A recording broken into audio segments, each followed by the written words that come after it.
दिल्ली विधानसभा चुनाव से ठीक पहले आम आदमी पार्टी को बड़ा झटका लगा है।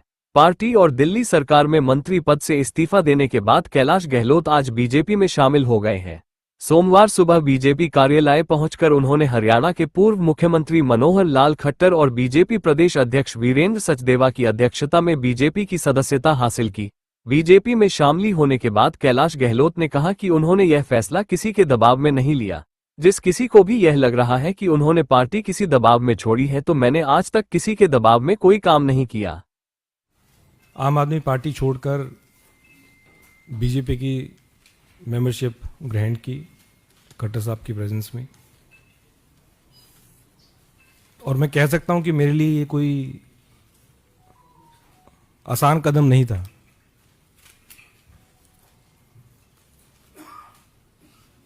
अन्ना जी के दिन से हम पार्टी से जुड़े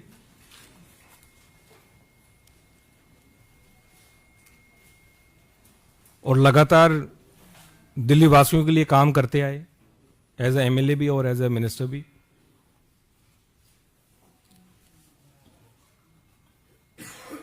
और सही पूछे तो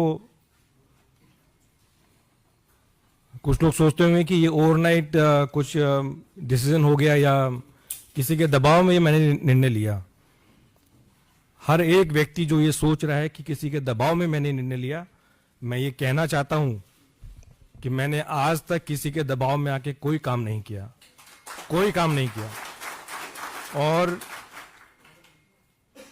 राजनीतिक जीवन में लगातार 2015 से पार्टी में रह के, एमएलए रह के और एज ए मिनिस्टर भी दबाव में आके मैंने कोई काम नहीं किया। तो जितने भी ऐसी मुझे सुनने में आ रहा है कि ऐसा कोई नैरेटिव बिल्ड करने की कोशिश की जा रही है कि जिन्होंने ईडी के दबाव में कर दिया, सीबीआई के दबाव में कर दिया, तो ये सारी मेरे ख्याल से गलतफहमी है। इस प्रकार का नैरेटिव बिल्ड किया जा रहा है और ये कोई एक दिन का निर्णय नहीं है। मैं तो पेशे से वकील हूं। वकालत छोड़ के हम आम आदमी पार्टी से जुड़े अन्ना जी के टाइम से, और मेरे ख्याल से केवल मैं नहीं था, हजारों लाखों कार्यकर्ता लोगों ने अपनी नौकरी छोड़ी, अपना काम छोड़ा और एक विचारधारा से जुड़े, एक पार्टी से जुड़े, क्योंकि उन्होंने उस पार्टी में एक उम्मीद देखी, एक व्यक्ति में उनको उम्मीद दिखी। उस विचारधारा से वो जुड़े और मैं भी जुड़ा और लगातार दिल्ली वासियों की सेवा करने के मकसद से मैं जुड़ा पार्टी में। राजनीति करने का मेरा और कोई मकसद नहीं था, लेकिन केवल अगर कोई मकसद था तो सिर्फ लोगों की सेवा करना और दिल्ली का हम किस प्रकार से विकास कर सकें, उस मकसद के लिए हम जुड़े। लेकिन जब अपनी आंखों के सामने अगर जिन वैल्यूज के लिए हम इकट्ठा आए, जिन वैल्यूज के लिए आम आदमी पार्टी ज्वाइन की, अगर वो बिल्कुल कॉम्प्रोमाइज्ड होते हुए अगर देखने को मिली, तो फिर कहीं ना कहीं पीड़ा।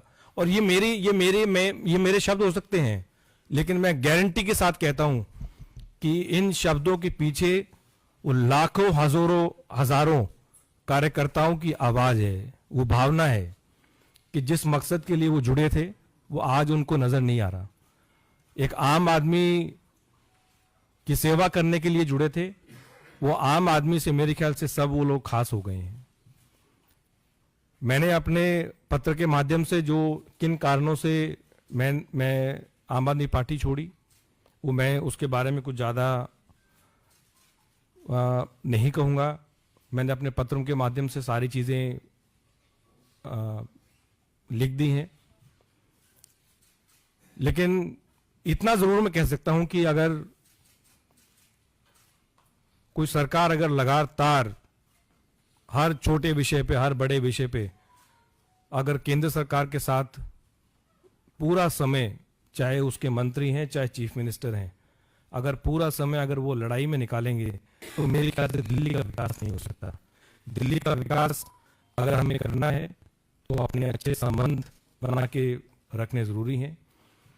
मेरा जितना समय एज ए मिनिस्टर निकला, जितने भी विभाग रहे, मुख्य रूप से आज भी मुझे एज ए ट्रांसपोर्ट मिनिस्टर ही जाना जाता है, और जितना भी मुझे मौका मिला मैंने पूरी कोशिश की कि चाहे वो केंद्र सरकार है, चाहे एलजी से है, क्योंकि हमारा मकसद दिल्ली वासियों के लिए काम करने का था। हमारे पॉलिटिकल एम्बिशंस को आगे रखने का नहीं था, अपने पर्सनल एम्बिशंस को आगे रखने का नहीं था। मेरे ख्याल से जितने भी लोग आम आदमी पार्टी में जुड़े, उनका मकसद अपना, कि किसी चीज की वजह से अब मैं जो चाहता हूं वो ऊपर हो, वो मकसद नहीं था। लोगों का काम करने का मकसद केवल था। और मुझे पूरा यकीन है कि अगर दिल्ली का विकास अगर वाकई में हो सकता है, तो फिर वो केंद्र में जो बीजेपी की सरकार है उसके साथ कंधे से कंधा मिला के एक मजबूती के साथ आगे बढ़ के उसका विकास हो सकता है। और यही कारण रहे कि मैं बीजेपी के परिवार से जुड़ा हूं आज।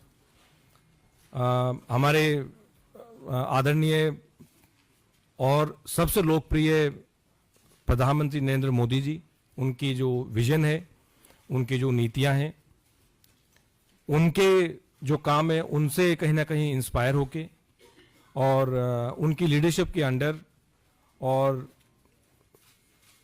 आदरणीय अमित शाह जी, हमारे जो पार्टी के प्रेसिडेंट हैं, नड्डा जी, जितने भी और सीनियर लीडर्स हैं, मैं समझता हूँ उनकी गाइडेंस के अंडर मैं काम करता रहूँगा। पहले भी काम करता रहा हूँ, और एक चीज़ की गारंटी देता हूँ कि जो भी मुझे रिस्पॉन्सिबिलिटी दी जाएगी उसको मैं पूरी ईमानदारी के साथ निभाऊंगा। और मेरा मकसद, मैं फिर रिपीट कर रहा हूँ, मेरा मकसद केवल राजनीति में, मैंने जब प्रैक्टिस छोड़ के जब राजनीति ज्वाइन की, तब भी मेरा मकसद था कि लोगों के लिए, दिल्ली वासियों के लिए और देशवासियों के लिए कैसे काम किया जाए। वो पहले भी था, आज भी है और हमेशा रहेगा। और जितने भी यहाँ सीनियर लीडरशिप है, मुझे समय समय पे उनका गाइडेंस मिलता रहेगा, और हम दिल्ली के लिए और देशवासियों के लिए काम करते रहेंगे। जय हिंद। खबरों के ताज़ा अपडेट के लिए चैनल को लाइक, शेयर और सब्सक्राइब करना ना भूलें।